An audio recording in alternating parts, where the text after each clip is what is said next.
Okay, guys, welcome to the Prophetic Outlook. Let me know you can hear me and see me and all of that business, okay? Just by hitting one or something that's easy for me to view on. We can say hello to a few people now. So we've got Nana Cat here. We have got Sir Pierce the Veil. C Blessed is here. Trink 888 is here. Brenda Zen 6419. We've got Caterlin here. Deborah is here from the Netherlands. Coco Bear is here. Asset Ministries. We've got Surviving to Thriving here. Emmaus Road Productions is here. Lucia Lindy Boom is here. Guys, keep saying hello and where you're coming in from. That would be great. Are we coming through okay? Let me just check. We're coming through okay. Everything's coming through. You can hear okay. Perfect.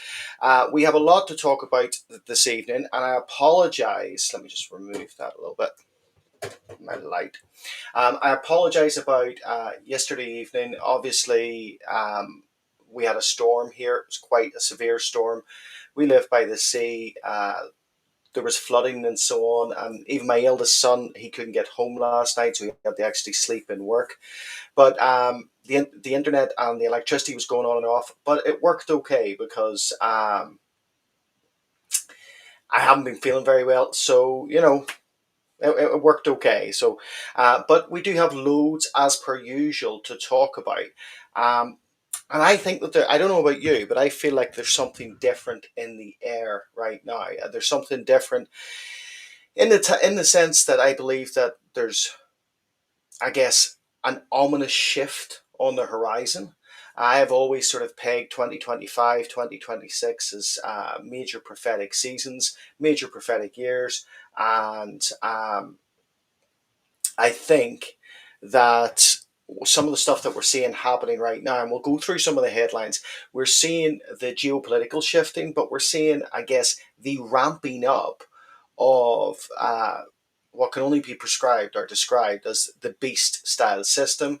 Um, Now, obviously, we don't fear that. Instead, we operate under the anointing of Jesus Christ, under the leading of the Holy Spirit. We're told in this season, Matthew 10:16, to be as wise as serpents and as harmless as doves.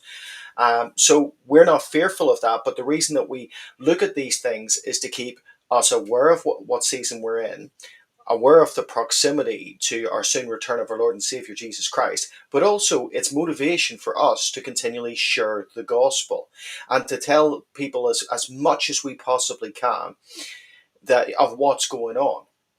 I don't think any of us would see someone's child drowning in water and just walk on by. And I think that's the same call when it comes to the Great Commission. We know that people are suffering. We know that people will go to hell, and not the Kirk Cameron stance in hell, but eternal judgment and eternal torment. And we know that they will go there unless they know our Savior, Jesus Christ. And therefore, we've got to be at our Father's business. We've got to awaken as many people as possible as we possibly can. We've got to be sowers of light and sowers of salt. Like Noah, and I was speaking to somebody on Sunday about this. The days of, we often look at the signs when it comes to Matthew 24:37, that the coming of the Son of Man is likened to the days of Noah. And we look at that in terms of maybe connections with the Watchers, maybe connections with different things like that. And that's true. But we have to also look at it from the other side of the coin. Noah himself was a preacher of righteousness, and it didn't, wasn't marked by the amount of people he preached righteousness to, but he never stopped preaching righteousness. Yes, while he built the ark, and a lot of people in a Sunday school version of Christianity will look at that, but whilst he's building the ark, he is preaching righteousness to a dying world. And that's what we're to do. We're to be about our Father's business this way. So let's get into some of the stuff that is actually happening right now. And I want to first, and you've probably seen this in a lot of different shows, but I want to first bring up the Economist picture. And unfortunately for you, I can't make this bigger. And so I would encourage you to look this out yourself. So the Economist is kind of renowned for putting out these pictures of what is coming next year, what is sort of on the horizon. And this is the picture, it's cover picture for 2026. And you can see down at the bottom there a load of syringes and needles. You can see Donald Trump in the center here, but over to probably about two fingers distance away, like the end of two fingers, you see Putin, you see what I would say is President Z there. And you're starting to see global shifting and conflict. You see the rise of the fist in the background. You see a freight ship over here talking about disruption to trade and economy. You start to see all of these things. So what the reason I start with this is because I want you to know that this is what they see is on the horizon. And on Tuesday coming, you will see our first part of our interview with Gary Wayne, and we do talk about this, how the um, the kind of global elite, the occultists, they are all sort of aiming for a certain time frame, whether that's 2030, 2032, 2033. They're aiming for that time frame and the implementation of a lot of things. And as has always been the case, they are trying to usher in their time in terms of the short season that Satan has in the book of Revelation. But we know that God is in charge of the timing. And no matter how much they try it, they can't push or halt prophecy. It's coming, and it's coming at the dictate of God and God's speed. So, with that, one of the first things that was picked up there was needles. And I don't know if you've seen this already, that in the UK, because of the rise of what they're calling now superflu, like it should have a cape, right? Wales and the head of the NHS has came out and says that everybody should be wearing masks again. So you should mask up to prevent the spread of this super flu, despite the fact that every reported study, like reputable study, has shown that they were ineffective in all cases. But they're promoting the use of masks again. They are talking about shutting down schools in certain areas. I read one story that part of Scotland has been given a stay. Now, I don't know how true it is, but I've just seen this on the news that they've received a work from home dictate.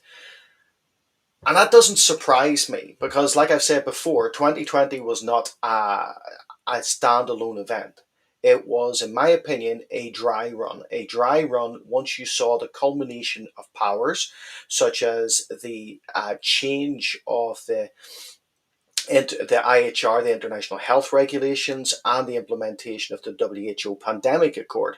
Now, one of the things that people point out is the WHO Pandemic Accord it was amended before it was accepted, and it wasn't accepted by every country. But the international health regulations, which date back, I think, to 2005, were amended to kind of fill in those spaces that were lost by the amended WHO Pandemic Accord. Now, we know that the US, for instance, a lot of you guys are from the US, under Donald Trump has stepped out of the WHO and all of that, but they are still tied to the IHR. So even though they step out, they're still legal ties when it comes to things like this. Now, am I saying that we're right at the precipice of these things? Not necessarily. What I am seeing more than anything is a geopolitical shifting that we will get to, and we will look at that through the eyes of the prophet Daniel tonight, and we'll try and tie things together. But as we look at this, as we see what's happening, with the idea of needles and syringes off the basis and off the back of what is sort of foreshadowed with this Economist cover, I think it's important that we look at other things that are happening. One of the things that is possibly interesting to people is the UK digital ID. So the digital ID, how there was over 3 million signed a petition against this, and there was a hearing in Parliament. I don't know if everybody's seen this, but out of the hearing in Parliament, there was probably 95%, no, probably more than that, were against it. This is talking about MPs. They were against it, and they stood up, and it went on for quite some time, and they were slating it, coming against it, saying they do not want this. As far as I could tell, there were about 5 politicians that were for it, 4 of which were for the implementation of this under certain amendments, one of which tended to be the Labour representative on this case, was fully for its implementation.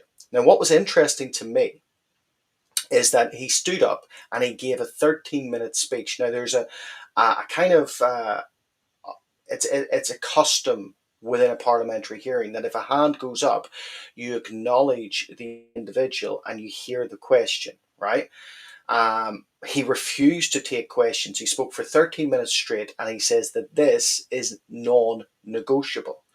Now, that showed me that what we've got, certainly within the UK government under Starmer, is we have got a government that is past democracy, moved past democracy, does not want to hear the will of the people, and it is this kind of socialist, champion socialist core that want to dictate to everybody else how things are going to go. And we have seen this, and we knew this was coming pre his election when he said that his alliances and his allegiances, lay with Davos as opposed to Westminster. Now, when we look at this, there are quite a few things that are happening in regards to Keir Starmer. And in regards to what we're talking about in terms of digital ID, but I don't want to just sort of center upon the UK. So we have seen this as well. Now, what is happening in Alaska is kind of a test case for the rest of the US. Now, obviously, the US, I'd seen it when I went through the US in October, that there's all the advertisements for Real ID, but the Alaska system is kind of further on as a test pilot case, and they're implementing payments within the digital ID system in Alaska. Now, they're talking about the expansion of all of these things, the expansion of what's coming in with this, the inclusion of biometric authentication, such as facial and fingerprint verification, very much what we would see when we're crossing or when we're flying now, what we saw brought into the European areas in terms of fingerprints and biometric scanning if you're going to a European country. This introduces another level of sensitive data collection, one that historically has proven difficult to keep insulated from breaches and misuse. So that's one other element to this, is the misuse of this. The idea that our data is now being used in such a massive way to feed the AI beast. So the AI beast is continually growing right now. And let me just show you this.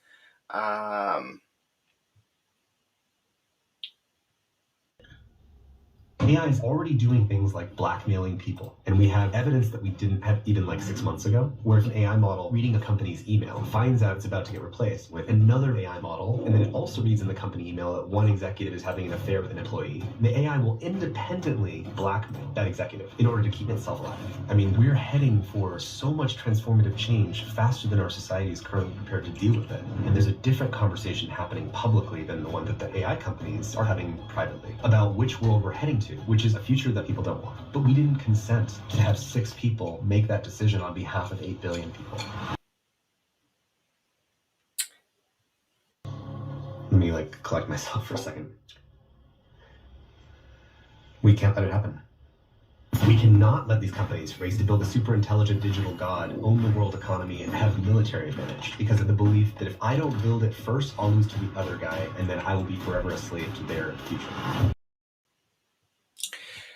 So I want you to and obviously this paints quite a bleak picture, and people may want to switch off and stuff like that. I do not want anybody discouraged from tonight, because we have the Word of God which foretells all of this, including the rise of this, what the secular world calls an Orwellian system, we would see as a Revelation 13 system, as including that rise and the geopolitical shifting that is happening and the authoritarian laws that are coming into place. In fact, Virgil's Eclogue of 40 BC talks about this. Now, this was a non-biblical prophecy that was later adopted by the church. Now, the early Catholic Church tried to make this prophecy about Jesus Christ. It was not about Jesus Christ. It is about Apollo. And the connection with Apollo is when we read 2 Thessalonians chapter 2, we see that the son of perdition, that word in the Greek is apolloi. It is very much a connection to Apollo. Apollo himself is prophesied in this way, but it's prophesied that his coming and the return of Saturn's reign, as it's prophesied under the Cumae Sibyl's prophecy, talks about this being a judicial reign set up. In other words, it talks about justice reigns, justice establishes. These things that we're seeing right now put into place are prophesied about to be established into a system that becomes, like the world would say, Orwellian, authoritarian. It becomes controlling. Now that establishing of that system is prophesied all the way through the Bible, but specifically with the book of Daniel. The book of Daniel tells you of Nebuchadnezzar's authoritarianism, right? Tells you of Darius in Daniel 6, his authoritarianism. And then it prophesies it going on from Daniel 7 right through to Daniel 12, how it will finally come to pass, with continued prophecies in Daniel chapter 11 that give us an even bigger foreshadow of what is to come. So when you're starting to see these things, it's not to be afraid of them, but it's to be forewarned of them. Now, the purpose of this AI and the purpose of things that Elon Musk has talked about, such as Galaxy Mind, in which he wants to put satellites up into space that are AI controlled, that can monitor the AI system on Earth. This is in line with the Stargate system, is all about what he says is creating collective consciousness. Now, that collective consciousness goes along with the Theosophist and the Luciferian agenda, in which they talk about Christ consciousness. Absolute nonsense, right? But this Christ consciousness that is taught is the idea of us being what? Little gods. Well, that reminds me of Genesis chapter 3, the same lie that the Nahish, the serpent, told. And when you look at that, it's hard to see that it's hard to see that this would be welcoming to Christians. Like, for instance, you see right now in our country people like Enoch Burke, right? Enoch Burke, who has been prosecuted for refusing to use ascribed pronouns that were ascribed by the headmaster of a school. But as such, this has led to his incarceration, and his kind of incarceration that is continually going on and on and on under the idea of contempt.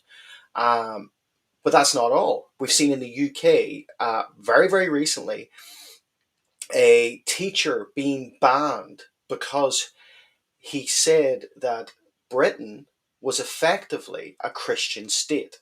This offended those who were maybe of a different Middle Eastern religion, and as such, he was banned. Well, effectively, it is a Christian state. Just in case anybody doesn't know, Britain is effective. There's no separation of church and state with under British rule. Why? Because the head of the state head, the monarch, King Charles III, is also the head of the Church of England. So you cannot separate church and state. It is effectively a Christian state. Our manifesto, which would be the Magna Carta, formed upon Christianity. So you can't separate it. What he was saying was factually correct, but at the same time, that goes against the narrative that is being pushed today. A narrative that will be eventually, in my opinion, ruled by this AI system, but a narrative that is very counter to Christianity. Now, you may ask, how are they going to implement all of these things? And I want you to be aware of certain things that we're seeing right now.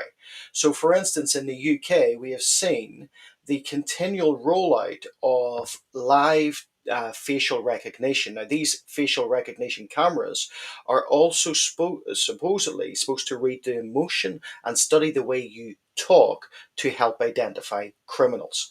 Now, this is straight out of the Minority Report. Tom Cruise, they couldn't have made this up, except they're doing it, right? And even when we talk about things like digital cameras, we have seen that in the UK, 60 UK councils have launched fleets of drones. Why? For the very system and purpose of spying and snooping on residents. Now, this sort of ties together for me, right? Because what we're seeing is the idea of the 15-minute C40 city, the idea of the implementation of a control net around different domiciles and where people live, so people don't have the freedoms that we grew up with, right? Well, that's biblical again. In the book of Daniel, we hear mention of the Watchers, right? So, people will often say the Watchers is only the term used within the book of Enoch. No, it's not. Daniel 4, check it out, it's there. The word that we use is a year, IYR, in our English transliteration of this, but that is the same word for city. So, when you start to see the Watcher agenda come to play, and the Watchers, which we know were locked up in Tartarus, were prescribed for a time frame, according to 1 Enoch 10:12, prescribed for a time frame of 70 times 70 generations, which would be 4,900 years, which would take us to the 20th century. And that is at least their prescription of time in that book. And I know that's an intertestamental book. I know that it's not considered canonical. So, but in historicity terms, I think it's worth noting and worth looking at that when you look at this, are we seeing a Watcher agenda at play with the likes of, Britain, for instance, having at this point, even though we're a much smaller nation and we should be behind China in terms of their implementation of totalitarianism, we have per capita as many cameras as China has. Now that's saying something, right? Now, when you look at that and you look at that observation coming on the scene, I see that as a Watcher agenda play. I don't see that we just have Satan to deal with, although he is the prince of demons. But we have principalities and powers and rulers of the age and rulers of the air, right? We have that. And as such, when we're starting to see, observation points, real time digital facial recognition on the streets, not just judging whether you're on a database somewhere that you've committed a crime, but rather judging how you walk, how you talk, how you behave, who you interact with, all of these things, a social reading, and all of this is data, again, to do what? Well, it's to feed the AI system. Why? Because this is what's happening. They're trying to create a digital prison. So we're seeing all of this play, and you think, well, that can't be it. I can't be it at all. It's not. One of the things that I want you to be aware of as well is certainly within the UK, we are seeing political moves that are trying to create, again, an atmosphere that is definitely undemocratic, right? So we have the House of Commons and the House of Lords, right? The House of Commons, you would pass a bill or you would put a bill through the House of Commons, and then it would go to the House of Lords. And there it could be amended, it could be delayed, it could be all of these things and sent back to the House of Commons for amendments.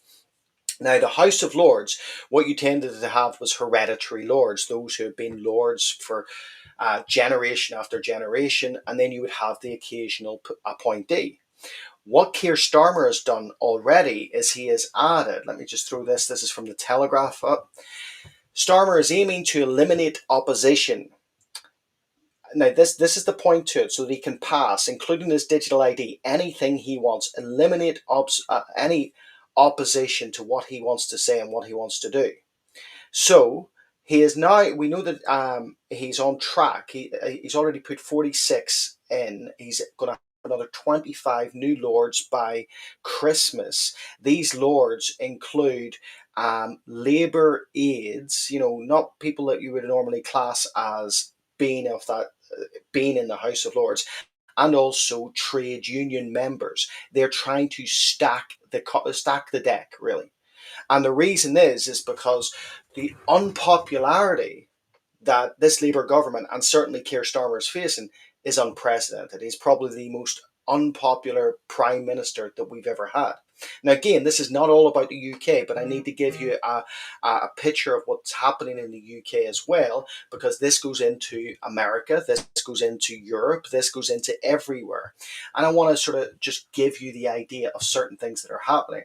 So within the UK as well, if you look at the stacking of that system and you look at recent rhetoric that has came out from, not even rhetoric, proposals that have come out from the Labour government, such as David Lammy, where they want to eradicate jury trials. Now, that's really interesting to look at, and specifically from a Christian perspective. And if you take the idea that this is the, I guess, the continuation or the atmosphere similar to that of the book of Daniel, look at what happened with Daniel. You know, the satraps, the 120 satraps and the governors all conspired against him over his faith, right? It was his faith that stood out. Now, we look at what's happening in the UK and the two-tiered system that is being put in, and we see that Christians are certainly singled out. You can't say that Britain is a Christian state. You can't say that you will hold to the biblical teachings in terms of gender and sex. And at the same time, we saw an individual arrested and have to go to court, facing, I think, 30 months in prison because he said in the middle of a protest that he loved the Jewish people. And as such, he was taken to court because that was called a hate crime. Now, it was only a jury of his peers that set him free. But what we have here is David Lammy proposing, let's do away with jury trials. And then you think, well, what does Elon Musk, what does America have to say with this? Well, Elon Musk, I don't know if I've got the graphic here, has proposed that instead of judges, right, we have AI judges, artificial intelligence judges. Now, how does that work if the artificial intelligence system that we see right now is already creating that digital prison and is already being is skewed, in my opinion, in terms of uh, its dictate on things, right? Artificial intelligence, until it gets to that point of AGI, is certainly a product of those that do the input, right? So there is an initial input, and then it is a self-evolving system. But if that initial input is anti-Christian, is anti-biblical, then the continuation of that system will certainly go down that route. Now, that in its sense, in one sense, is kind of scary that they're trying to create this system, this judicial system that will be, in no doubt, not very good for those who are biblical believers. And at the same time, we have already seen that this is a two-tiered system. Now, I'm only giving you, at the minute, updates of stuff that's happening. I want to get to my actual message in just a moment. But we've seen that the UK has certainly favoured one demographic, and I'll be open, Islam, over Christianity. And I believe that there is a biblical sort of foreshadow or prophecy around this, right? We've seen that influencers who are calling for jihad are allowed to tour the UK uninterrupted, unaffected, right? Whilst at the same time, we see that Christmas wreaths on doors are considered provocative, and the expression of your Christian faith is too provocative, and therefore you can receive bans and you'll be threatened by your council for putting these up. Now, that again probably doesn't shock most of us, but at the same time, I want you to understand there is something happening that is different. You know, we can see crime on the street, but the crime is is never seen as severe as the chance to virtue signal. So we saw that this a black man was cleared of stabbing a white man by jury because he said the N word, which is a horrible word, after the attack. Um, we also saw that a young girl who was essayed, attacked, because she used a homophobic slur against her attackers, she ended up being prosecuted. This is the craziness that we live in. Now, I'm not trying to be overtly political in this, but I am trying to be biblical in the sense that we see Isaiah 5:20 is full in flow, that we see that evil is seen as good and good is seen as evil. And it's more important in these ages to virtue signal to the establishment than it is to actually walk out a moral life. Now, the reason I say all of this is not just to try and give you stories of things that are happening. And listen, there's plenty. I could go into a whole load of different stories of things that are happening right now, but that's not why. That's not what I'm doing. That's not why I'm doing it. I want you to see that there's a geopolitical shift at play. So we've seen that European leaders are now rallying behind Ukraine, and there was these Downing Street talks where I saw somebody say this, and I thought it was hilarious, where you're seeing Zelensky and Starmer meet, but if you look at the bottom left, the cat is like shunning them both. You know, I just yeah. Well, I'm saying this for the reason that there is this movement happening. You may have been able to recognize this from the news. You may have seen this, right? There's this movement happening. The special relationship between the UK and the US seems to be over, right?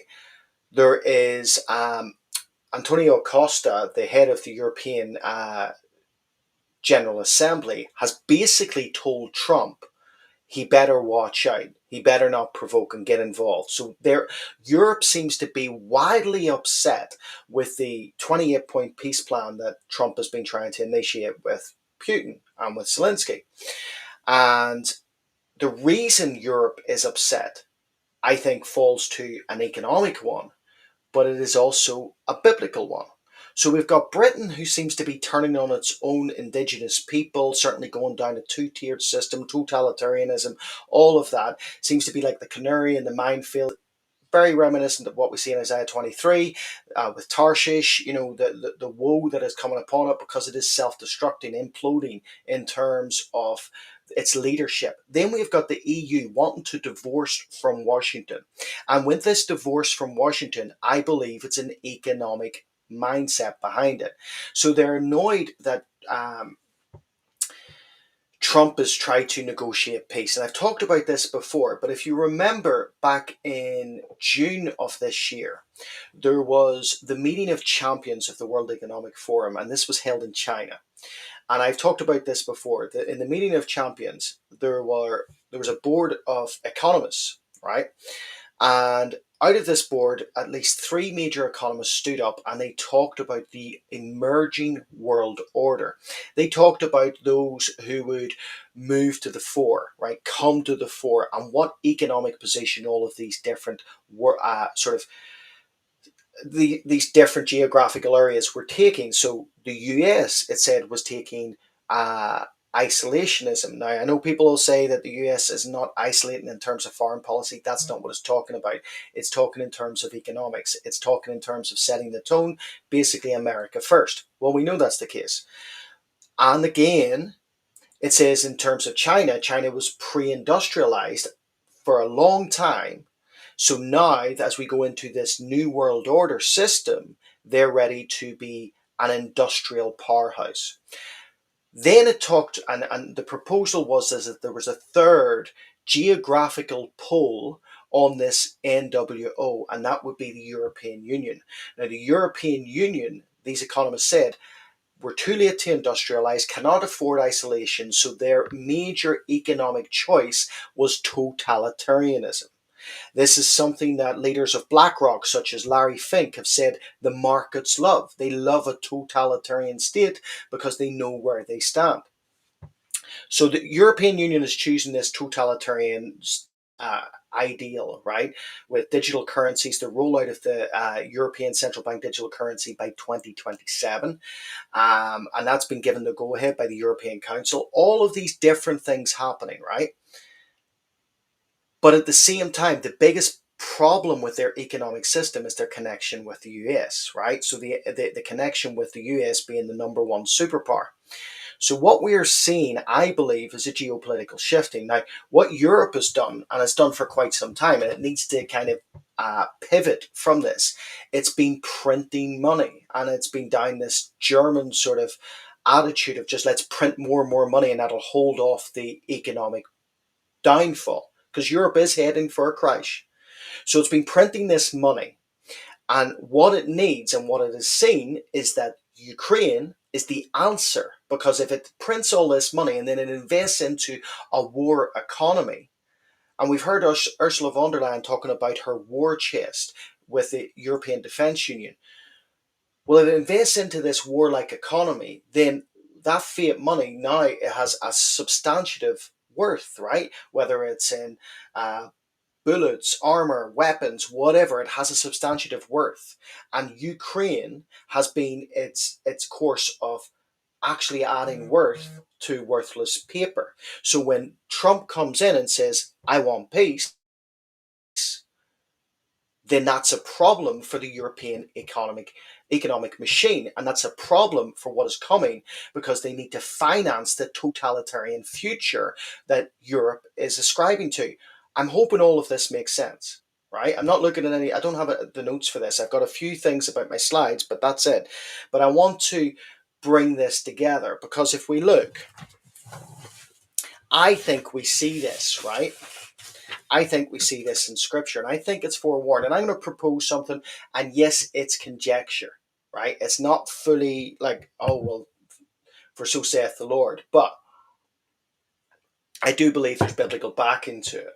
Okay, so obviously the conjecture part that I'm talking about is in reference to how I see this prophecy fulfilled. In the book of Daniel, in Daniel 11, one of the things that we see is obviously in Daniel 2, Daniel had interpreted Nebuchadnezzar's dream and he had seen all of the successive empires. Now, pre the last empire, the biggest pre Rome, before we get to the 10 toes, right, which will be the last empire, we have the Grecian Empire. And in the Grecian Empire, when we get to Daniel 11, he goes into further prophecy of how that Grecian Empire will break off and that there will really be, from the death of Alexander the Great, uh, this geopolitical shifting from this world power, like this sort of worldwide empire that was under Alexander the Great, and there will be this geopolitical shifting because of infighting that happens between the generals. These generals all fight. These wars go on for some time. Then eventually it settles on the Seleucid Empire, the Seleucid line, and then that becomes Antiochus IV, which we know Antiochus IV is a foreshadow, not the Antichrist. He is a foreshadow, a picture of some of the things that and some of the characteristics the Antichrist will have. So when we look at Daniel 11, I'm just going to look at a few things in here, right? I'm going to It says here in verse 9, also the king of the north shall come to the kingdom of the king of the south, but shall return to his own land. However, his sons shall stir up strife, and assemble a multitude of great forces, and one shall certainly come and overwhelm and pass through. Then he shall return to his fortress and stir up strife. Now, when we look at that, strife is mentioned a few times there. But in James 3:16, it says where strife is, or discord, or discordia, which strife would be a eros in the Greek, or discordia in the Roman Empire. It was an entity that was seen as kind of a door kicker for Zeus, right? So strife, it says in James 3:16, where strife is, every evil work will be there. Now, if we take that verse and we apply it in a macro sense to the cosmic geography of things, right? The enemy wants his guy on the scene, right? In Daniel 11, that transpires as Antiochus IV, but it's not a fulfillment of that, right? It's a shadow of what is to come. Now, in the future, this is going to be the Antichrist. Before the Antichrist comes on the scene, the man of lawlessness, the son of perdition, what he wants is an atmosphere that is lawless. Not lawless in terms of man's laws, but lawless in terms of obeying God's laws. He wants an attack against Christianity. He wants an attack against Judeo-Christian principles, the Judeo-Christian foundation. He wants that eroded from society. Can we see that in the West? I think we can. Now, when we look at this, let me just bring up a few of these slides, right? If you look at who it was, so this is called a diadachi, right? It basically means successors. So There's a few more that were not so prevalent, right? There was Perdiccas, and Perdiccas was basically the regent that came after Alexander the Great, but he was assassinated pretty much straight away. But over the years, there's a sort of fulfilling war system that happens between these generals. You've got Seleucus Nicator, you've got Ptolemy, you've got Antigonus, you've got Cassander, and you've got Lysimachus, right? And these generals continually fight for the control of the kingdom, a geopolitical shifting, so to speak. Now, if you look at what their names mean, now here's some of their names here. Ptolemy means warlike. Antagonist means against its their own people or tribe. It can even mean race, right? Cassander means to excel over man, and Lysimachus means releasing battles. Now, I've left out Seleucus Nicator there. Because if you actually transliterate his name, or you go through translation, but you have to take in Seleucus, literally just means shining one, but it is also a name associated with Lucifer, and Nicator means victory. Now, in the transpiring geopolitical shifting that comes after the downfall or the death of Alexander the Great, what you have is these generals fighting it out. And the one that comes to the fore was the original one that wins this is Seleucus Nicator, and it's from his lineage that we get Antiochus the Fourth. It's basically a victory for Lucifer. This is what it's seen, and I see this as a foreshadow, a picture of things. So what I'm saying is that we purposely right now are in an interregnum period. Now I mean purposely because I think that it's been done on purpose. The old world order that can be traced back to the end of World War II, post World War II, even economic system of Bretton Woods, all of that old world order is crumbling. And an interregnum period means a period between monarch or kingly systems, right? We're at a period in which the whole world is being geopolitically shifted into a new world order.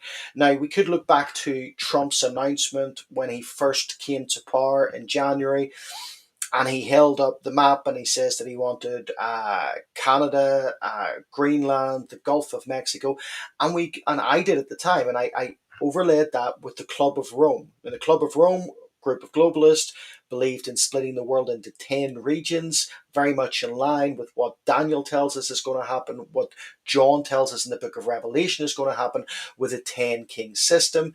And the first area that is mentioned there is exactly what Trump was talking about. So the same areas that he was proposing come under the United States were the same areas of the Club of Rome. Then we get people like Elon Musk on the scene, whose father was believed in the implementation of a 10 king system under technocrats. And we see the rise of the technocratic system. What I'm trying to say is whether this is not new information, but this is happening right now. And how it's happening is a divorce from the old world order into a new world system, the implementation of elements that are deconstructing the world order to build something back. It's very like what Nimrod said. Nimrod's idea and ideology that we see both through the Bible but also extra biblical sources is that when he built or was behind the building of the Tower of Babel in the Valley of Shinar, that he was doing such to do what? To rebel and build back better from the flood, right? So this is straight out of, this is biblical principles continue in our day. Now, when we look at this, we could look at those nations involved, and I think the UK, for instance, I think the UK would be very much considered under the antagonist element, right? That they are coming against their own national identity, national pride, deconstructing the Judeo-Christian principles in which this nation was born on, or this kingdom was born on, deconstructing that and favoring a whole different religious ideology over the national ideology, getting rid of Christianity and implementing Islam. We're seeing this, right? and that would fit in with the prophetic shadow. Now, they will not fit in perfectly, right? Because you could turn around and say, well, Germany's doing that. You could turn around and say that different European countries doing that. And there are. I'm just saying that maybe there's prevalence in this one. Ptolemy, for instance, um, let me just see if I'll bring this up a second. Ptolemy, warlike, I think that would be, even though this is a general from Daniel's, from post Alexander the Great, it would represent that warlike attitude would represent something we see from the Islamic nations, certainly those surrounding Israel, certainly what we're seeing with Iran and all of that, right? Then we could look at Cassander. Now, Cassander's name means to excel or shine over man.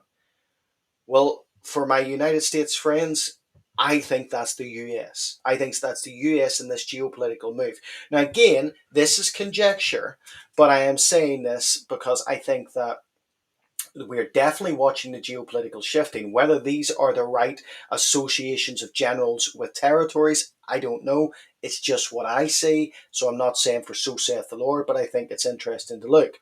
Because if we look at this, if Ptolemy, whose name means warlike, represents the Islamic nations in this modern interregnum period, Antagonist represents a nation turning against its own people, possibly leading to a point of civil conflict. I'm not going to say the words that will get me banned on here.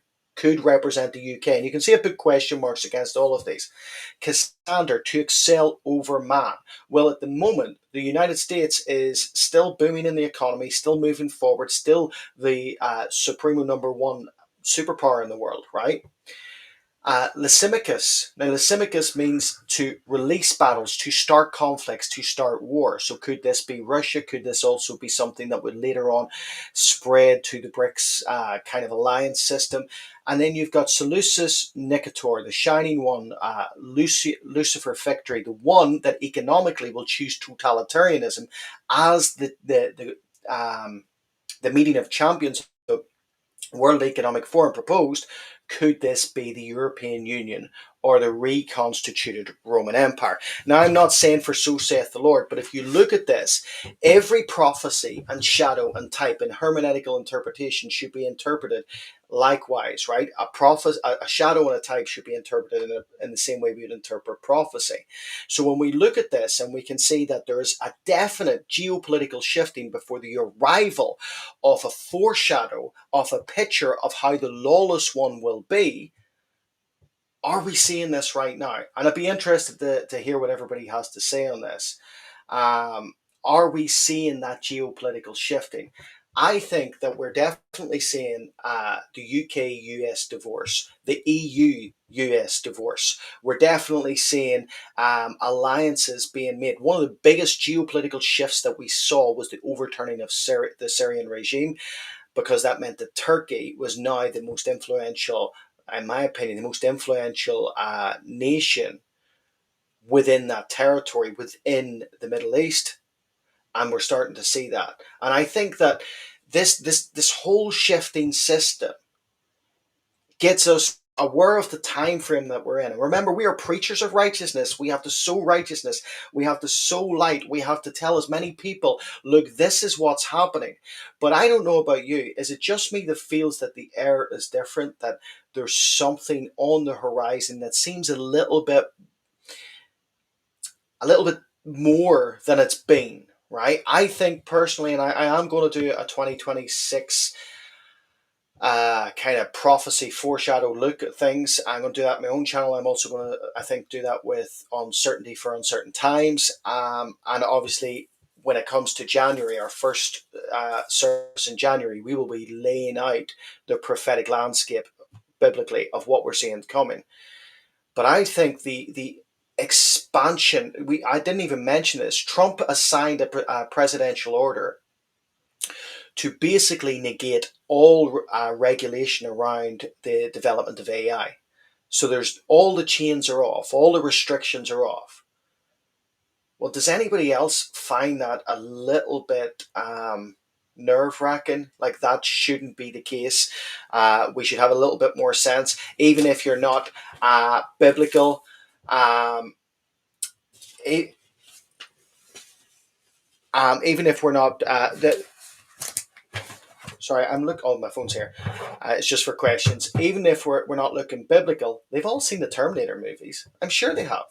Like, yeah, it's probably not by surprise that that it's called the Genesis mission. When we look at what I think it was about 10 years ago, Terminator Genesis, and the whole idea was is that they brought out this AI infrastructure system that would be the ushering in of taking the nation forward, and then boom, you're at that Terminator scene.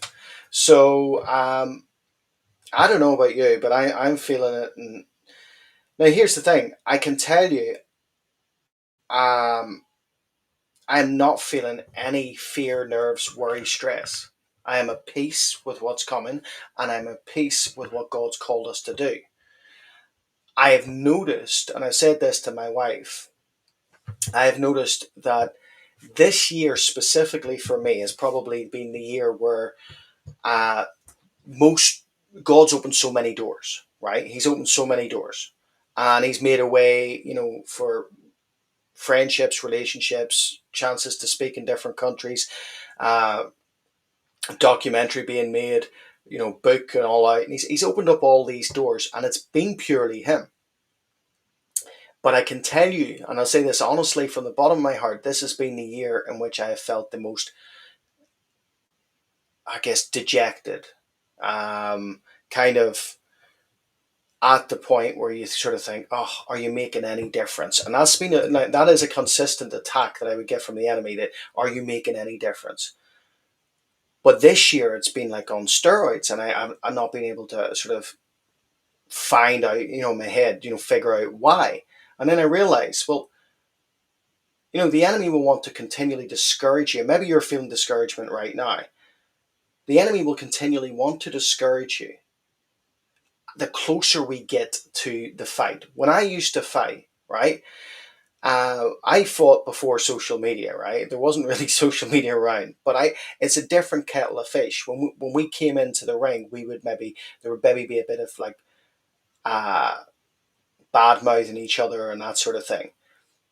Now, if you watch a fight, or even when my son fights, there's this continual rhetoric between the fighters. That they're having to go at each other because the point is to discourage you before you enter in. But here's the thing. Thank you so much, Amy. I really appreciate that. The fight's already won. The victory is already ours. It's who we stand on and what we stand for. So, like I said, I'm being completely open with people here. The the constant sort of doors that God has opened have been met by a constant sort of uh, dejection, sort of you're not making any difference kind of voice that has consistently came against us. And I think that is because we're getting closer and closer to the culmination of the church age. And as we're getting closer and closer to the culmination of the church age, the church, who are called light, who are called to be like a city on a hill, a light that shouldn't be hid under a bushel, I believe the faithful church are meant to go out like supernova. And so what the enemy wants to do is wants you to just be discouraged to the point that you don't go supernova before you're removed. You don't shine as bright as you can before, boom, you're out of here. He would rather you just sort of tail off and your witness stop.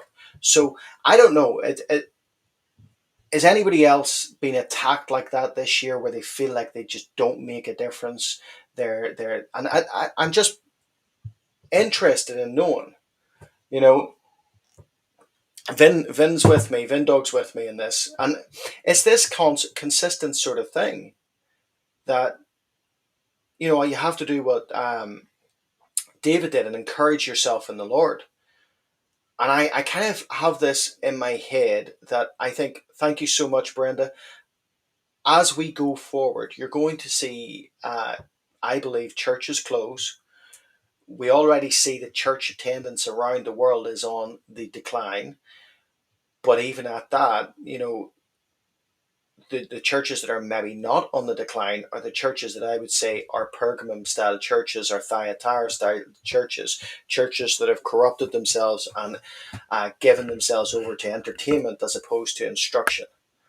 Um, I don't know. I don't want to go off one. I want to answer your questions, but I'm interested to know what people think in this because I don't think that there's I don't think there's anything that's sort of individual. I don't think discouragement just comes to me. I think it comes to us all. And I think that if it's coming to us all, then there's an encouragement in realizing that if discouragement is coming, it's coming because you're about to step into the ring. The enemy wants you deflated before you have the chance to really witness or really reach out or really impact. And the thing is it's stupid, really, when you, like, I'm normally a logical type of person. I have to think things 1 plus 1 equals 2. And I look at it and I go, you know, well, if that's the case, then you've seen people saved, you've seen people set free, you've seen people healed, you've seen uh, breakthrough here, you've seen so many people run for Jesus. And one of the biggest witnesses I had recently was when my 14-year-old son was. He was having an issue with one of his friends who has stepped into basically sexual promiscuity. He comes from another church. Thank you, see blessed. Comes from another church, and he's justified it in his head that that's okay to do. And my son was saying no, it's not biblical, and was basically giving him a Bible lesson down the phone. And I think that's a win. That's a win. But anyway, I don't want to sort of focus on that, but I wonder what the point is sometimes when I see people putting out junk and people flock to them, and I really put effort and few watch. Makes me wonder if I'm wasting my time. Uh, I wondered, I've wondered the same. But like, we've got 238 people watching here. We get regularly anywhere from about 40 to 60,000 people viewing every month. And I think back to the time in which I had maybe 10 views, 5 views. And then I think, well, church attendance, I go back 2 months, church attendance was really high. Church attendance in the last 3 weeks has been really low, and that can be a discouragement. But the thing is that that's not, I'm telling you because I think the same way. That's not where our fruit and our reward is. And I have to remind myself, Noah spoke for what, over 100 years? Preached righteousness, and including himself, 8 people got onto the ark. That in itself, he was considered righteous in his generation, but that in itself is kind of a wake up call. We are pre programmed to think that your fruit is based on you having a massive stage and a mega church, or a disc in the back saying that you've being a success in YouTube and all of that. No, no, no. I think in truth, our success is the reward that we have is in heaven, and it's just. I think it's easy. I think we're kind of pre-programmed to look at things through the negative side of things and go, "Oh, did I?" But I think God sees what we do. Well, I know God sees what we do. So I'm just saying, look, as Emmaus, as I encourage you, I'm encouraging myself. So let's carry on here. Yeah, Caitlin is just she sends me. They put gifs on the before these questions of cats, right? So Renee has asked, would you agree, like John was a forerunner to Jesus, that Trump is the forerunner to the Great Deception? Um, and not Trump in himself. No, I don't. I don't think that the Great Deception is specifically an individual, and nor do I attribute as much to Trump. I think Trump is going to be a product, like most presidents, of those he surrounds himself with. And I would be dubious about those that he has surrounded himself with. Certainly, in terms, there's some good guys in there, but certainly in terms of the technocratic influence upon him, I find that a major problem. I wouldn't see him as a forerunner in terms of the biblical precedent of John coming before Jesus, and I wouldn't see Trump. You see, in that sense, I would see Trump as an, or certainly the US as one of those general areas, as in generals of um, the post Alexander the Great influence, right? So if he is like Cassander, a man who is standing above other men, influencing and shining, I think that's where he has that influence. But I would see as the certainly the great deception that we're seeing right now. I think that there is a great deception happening right now in terms of AI. I think it's building. I also think the great falling away has started. That's my personal opinion. I think the great falling away has started. I don't know if you agree, but I would say that there's a falling away from biblical truth. There's a falling away from people are certainly doing the Second Timothy 3 thing of searching out ear ticklers.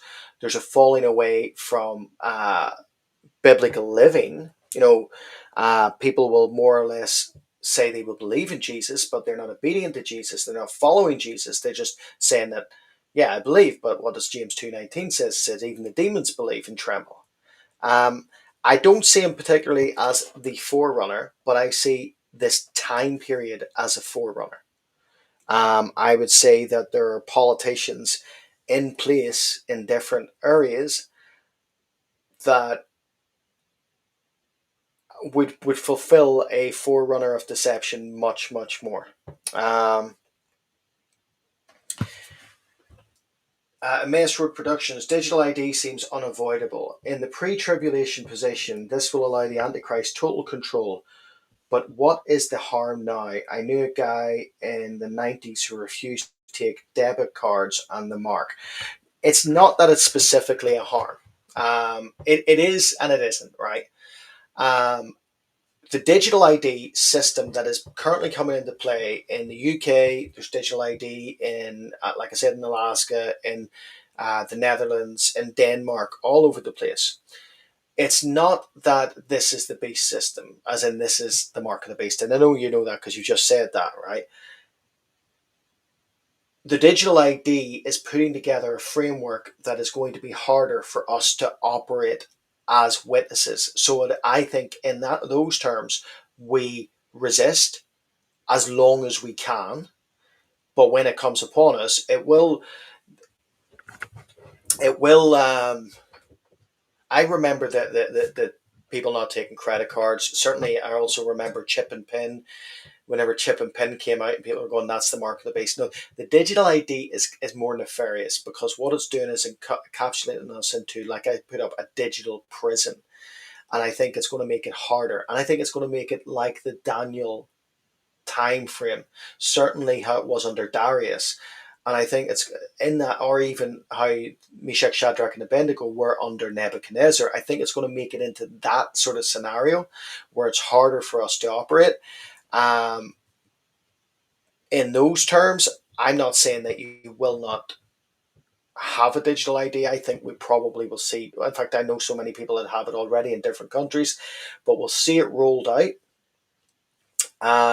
If we're not raptured before, but we'll see it rolled out, and if we see it rolled out, again, I think we're to be operating as Daniel did, not forsaking our religious expression unto Christ, but at the same time being as wise as serpents and as harmless as doves, Matthew 10:16. So it's not that, that's a very good question. It's not that it's, going to be as harmful in terms of, it won't be the mark, but it's the systems being built that are going to make it harder for the expression of our faith. And that, in those ways, I think that we have to be very wary of them. And at the same time, we don't capitulate. So if you take Daniel 6, when Daniel 6 was told that he couldn't worship God and instead could only, for that month, worship and give homage to Darius, he took himself up to the upper room and he did it anyway. He done his three prayers towards Jerusalem, and he did it anyway. So I think that that's the thing. And the bigger this system builds, the harder it is for that freedom of expression, certainly in terms of Christianity, to be used. But even when it comes in, I think that we do it anyway, even if it means you're imprisoned, even if it means you're fined or shut down or whatever. You just do it anyway. You have to honor. in 1 Peter 2:9, we're called a peculiar people. Now, 1 Peter 2 is really, it can be confusing if you look at it, because I think it's about verse 13. It says that um, to honor the laws of man. But I put a caveat on that is seen if you're reading scripture in its entirety and you take the example of Daniel and the example of the book of Acts.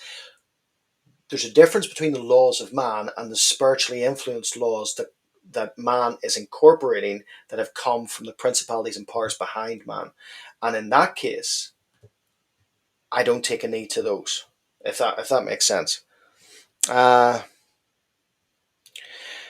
Jason has said, not to be cheeky, if the kingdom of the world are the devil's to give, as told in the Bible, what keeps Satanic and his generals from taking the thrones of the world? I'm not sure I understand that. There might be a few missing words in that. Hold on. I get sometimes it's hard to ask questions because YouTube only gives you a certain amount there to say. If the kingdoms of the world, so are we talking kingdoms as in Ephesians 6, are the devils to give, as told in the Bible, what keeps Satanic and what keeps Satan and his generals from taking the thrones of the world?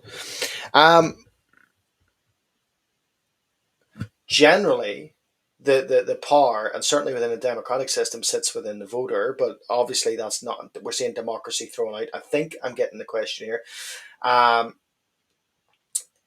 So Satan gives, yeah, I thank you, Emmaus. So in Matthew 4, he sort of tries to entice Jesus with the thrones of the world, or the power and the influence.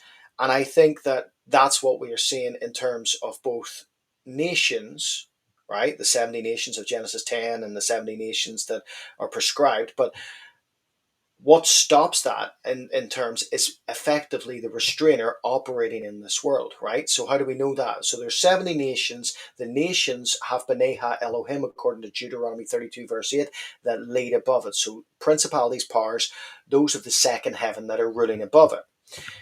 What happens in the New Testament is Jesus sends out the 70 in Luke 10, and he sends out the 70 as a direct reflection of those nations. So it's the influence of Christianity that stops the influence of the satanic element upon the nation. Now, that isn't going into Christian nationalism, but that is true, that what we are to do is to restrain, assault, and light until we're removed. And I think that that's it's not that Satan isn't placing leaders in place or influencing leaders. I am sure he is. And in fact, you can look around you. I think everybody's sure he is. But at the same time, the Bible believing, spirit filled Christian has influence here. And it's until we're removed. And as we're seeing ourselves get closer and closer, I think it's not that the restrainer is, well, the restrainer is weakening in the age of Laodicea. The remnant is continuing, but the restrainer is weakening, and the veil is opening. And I think that we're starting to see the influence of Christianity, certainly in parts of the world, is waning.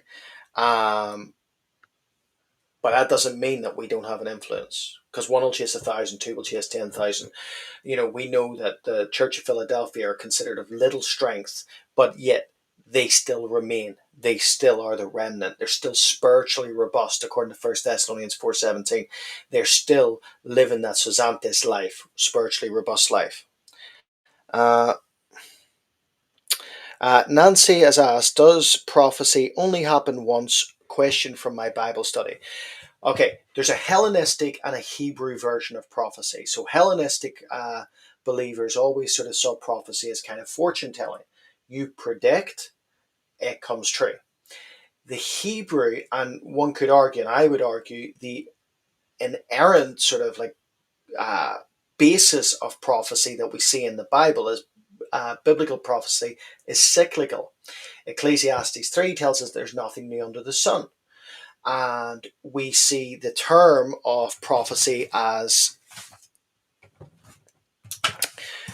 the time frame of prophecy as Moedim in the Hebrew or Charis in the Greek, right? But a Moedim is kind of seen in that sense, right? So you think of it like a coil, okay? So let's say you have 168 BC, you have Antiochus Epiphanes, right? So Antiochus Epiphanes commits an abomination of desolation in 168 BC. It is not the abomination of desolation because we know in Matthew 24, Jesus tells you that there's one to come. Now, people will then go, well, Claudius tried to do that around the just pre Acts 12, right? So he tried to commit an abomination of desolation, but you've got Matthew 24 in here predicting that one would come. Then people will say, well, was 70 AD the abomination of desolation because Titus certainly took elements of the the temple and started to use them and started to profane them. Was that the abomination of desolation? Well, no. These are continual prophecies that have a likeness to the full fulfillment. But the way the coil works, I don't know if this is actually showing up in the camera. The way the coil works is the culmination of all prophecy happens at the end of the pattern, right? Now, in terms of we say that we obviously Jesus could only come first once, right? But when we read the prophecies around, certainly like Isaiah 53 will talk about the first coming of Jesus, and then without a blink, it slips into the second coming. So one of the things that we have to understand is generally under the Jewish, a Hebrew sort of purview, they would have seen, and they often would have said, prophecy is pattern. So, in terms of that, prophecy doesn't have to just happen once. There are certain prophecies that will have just happened once. Jesus riding into Jerusalem on the back of a donkey, that will only have happened once. Jesus being born of a virgin, that will only have happened once. But there are what we call dual prophecies. So, prophecy being pattern, you will often see a foreshadow of that in the past, but not a full fulfillment, if that makes sense. Um, I lost my place. Hold on.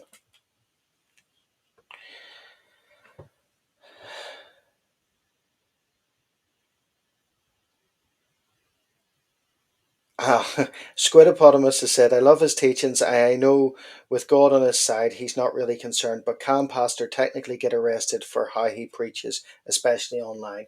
Probably. Um, very, very good at hide and seek. So, very good at hide and seek. So, if someone comes, I could be hiding. I just. Um, Vinny is asked, are you in agreement with all of this taking place that NATO will begin to blow apart also? Yes and no. Blow apart, yes, but NATO's being reshaped, I believe. So they're already talking, and there's been rhetoric going around that NATO wants to act independently from the US. They don't want, so NATO is kind of partnering and moving closer and closer to the EU in terms of thank you so much until he returns, in terms of policy outlook, right? So I think that what we're going to see is a different shaped system. Whether that's a completely new system, I don't know, but we're certainly seeing it right now. We're certainly seeing NATO um, kind of distance itself from US political rhetoric coming from the Trump administration. We're seeing that right now, and we're seeing its alignment more with Europe, and we're seeing Europe wanting to detach and divorce from Washington. Um,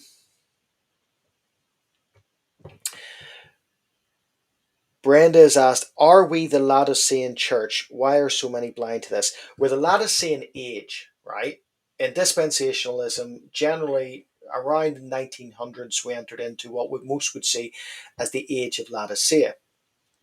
Um, but within all contexts of an age, right? So whether you were living in the age of Thyatira, there were still, elements of every one of those seven churches within the age of Thyatira.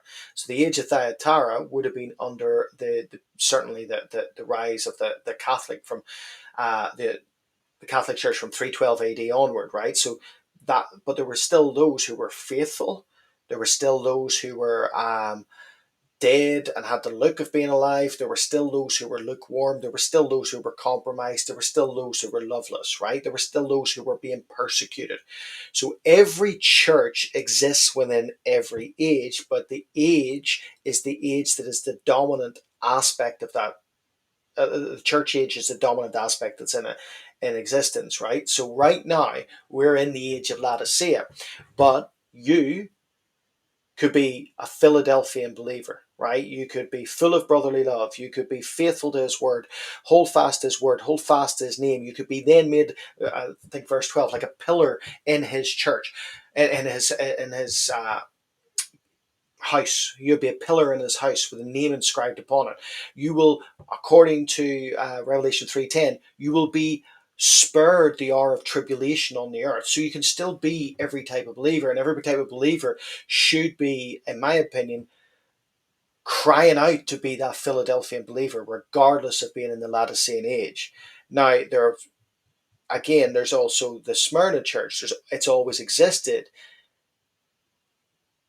but it's had its age, but it's always existed. We're also in an age when, we're seeing the church more persecuted than ever, but dispensationally, definitely in the Laodicean age. I can't see any other way of looking at that. Question: how to pray for President Trump at all when Larry Fink, BlackRock, and all the tech men are taking prominence over him? Yeah, this is what I said. I think you can pray for the influence around someone, especially when that influence is spiritually nefarious, right? I've done this in the past. I remember when my wife and I were separated.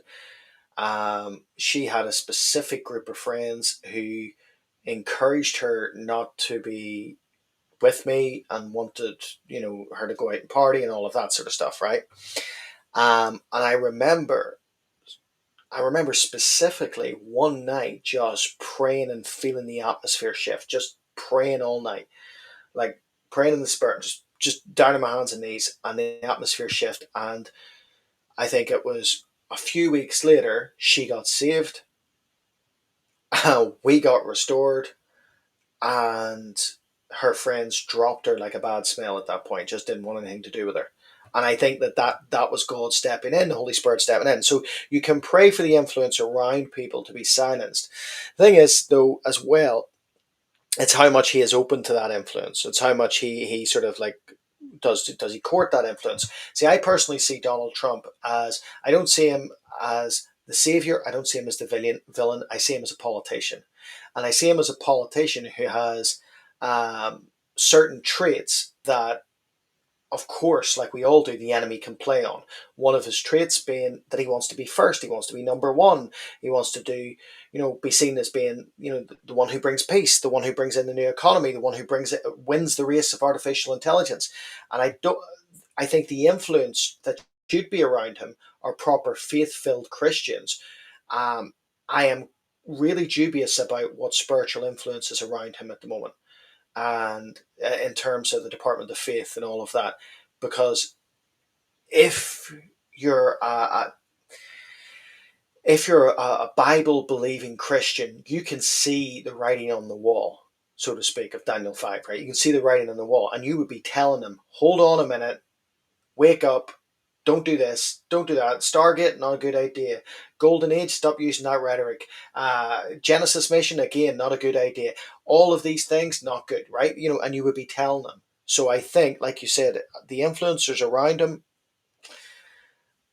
I think that kind of courts his flesh, because the enemy uses the pride of life, the lust of the flesh, and the lust of the eyes. 1 John 2:16, and certainly we're seeing that. Because I know when it comes to Larry Fink is called for 68 trillion input into the infrastructure for the NWO, for this new AI system. and for tokenization. And certainly the administration has cut red tape in terms of both banking and in terms of AI. This is the Trump administration, which facilitates Larry Fink's request and shows me that in these terms, America is definitely going where the UK is going, and it's going where Europe is going. It's all going the same direction. Um, yeah, pray. Um, Mass Road Productions. Do you think all these data centers are just for AI, or is the AI the cover for building the huge facilities to redundantly store all the data on everyone, hence US trying to control it? I think it's a mix of both. Now, there's a couple of things to point out here. I think that the data centers are feeding the AI system, right? And these data centers are there, again, flying in the face of current global rhetoric and global policy. So we know that they are causing health issues because these data centers require so much electricity, so much power that the normal grid cannot facilitate that. So a lot of them are doing their own gas turbines and things like that to continually power the data centers. And what's that doing? It's making the locals around those centers quite sick. So it's going against the Gaia worship for one. I think the whole point to this is that once the data enters into the let's say, for imagery purposes, the mouth of the AI infrastructure, then it never goes, right. So that AI infrastructure has been fed in that. And as it's being fed, it's now growing in intelligence towards AGI and eventually ASI. Now, I'm going to go out on a limb here, but I specifically think that we are less than 18 months away from full on AGI, if not ASI. I can, I've been reading a lot in regards to research on this, and I can say that that would be my guesstimate, right? 18 months. 18 months before we get to a point in which that AI prison system is fully capable with a full warden, right? Now, whether it's at ASI level or whether it's AGI, I think both are lines in which humanity is being daft to cross.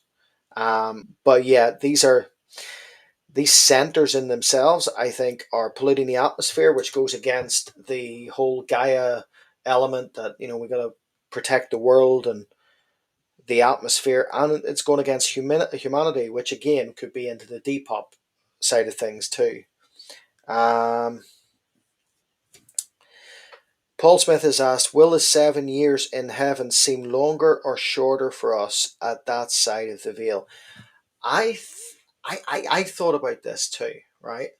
Um, in the sense that if a day is like 1,000 years to God and 1,000 years like a day, I wonder how it is outside of the element of time.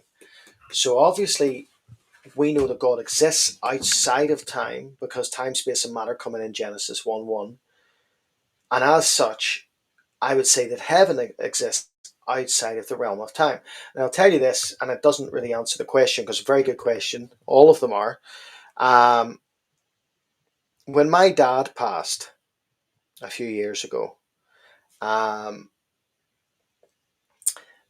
my wife had a dream, and in the dream, she brought me a picture of it. Yeah, it's up there. It's the Van Gogh, like the Starry Night, but it looked like that. And she saw this big clock tower, and on the clock tower, she saw it like it was a couple of minutes or a minute to midnight, and or a minute to 12.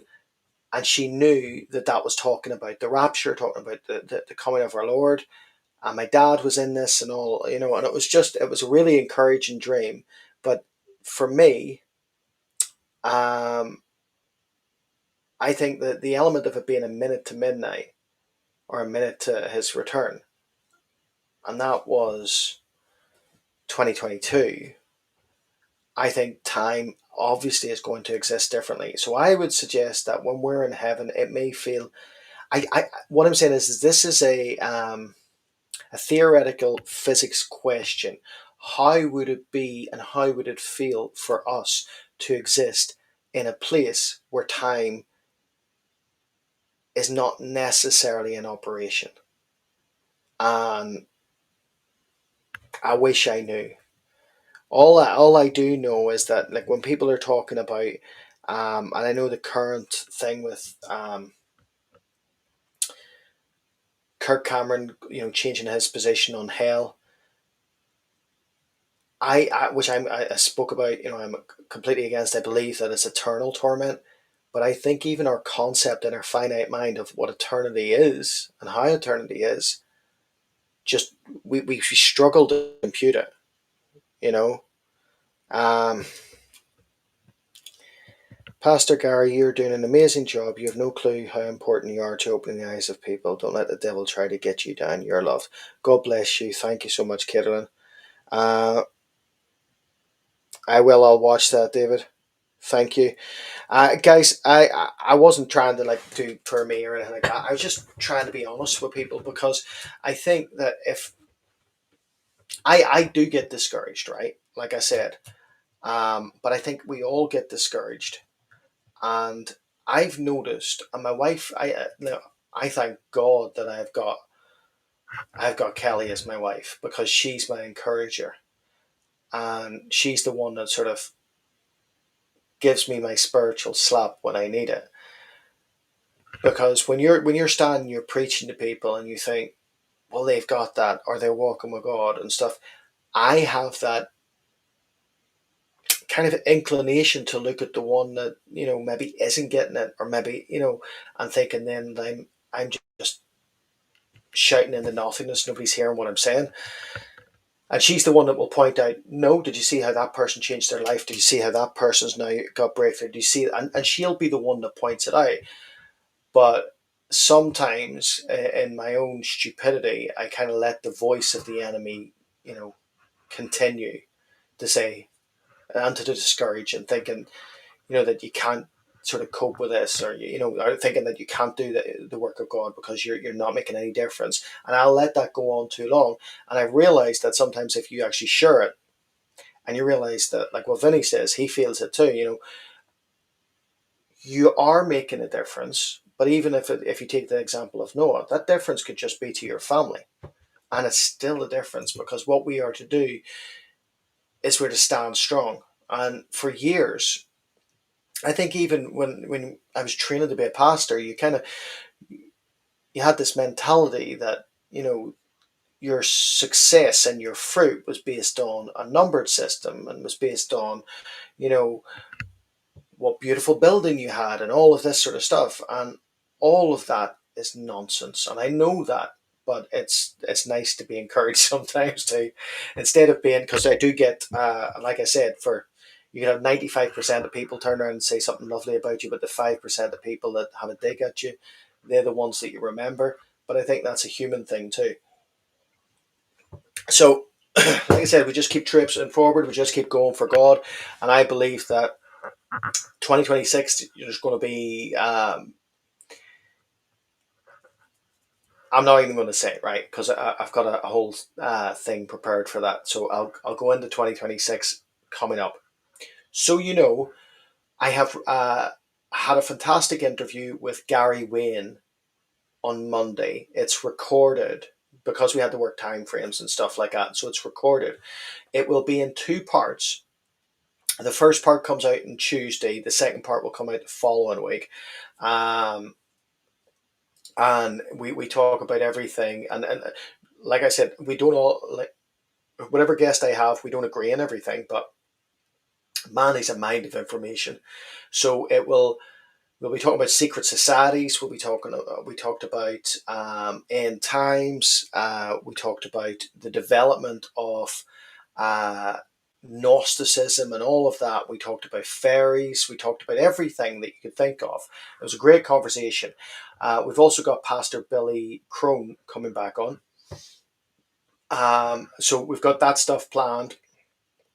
And obviously, I'll be doing update for 2026 and so on. So we've got quite a few things planned for this month. And again, apologies, I wasn't on last night, but I wasn't well, and there was a storm that knocked out the electricity. So it's all good.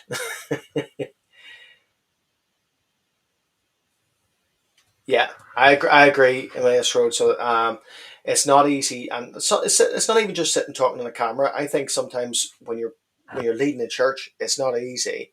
Um, you know, whenever I was just a martial arts teacher and fighter, I thought, oh, sometimes this is hard. You're training for a fight, trying to juggle and all. I'll be honest, there is no job, in my opinion, that is as taxing on your emotions and your heart and all of that stuff as ministry. But it's also what we're called to do. So, guys, God bless. I call you the head and not the tail, above and not beneath, kings, queens, and priests in Jesus' mighty name. Remember that you can do all things through Christ who strengthens you. Guys, God bless.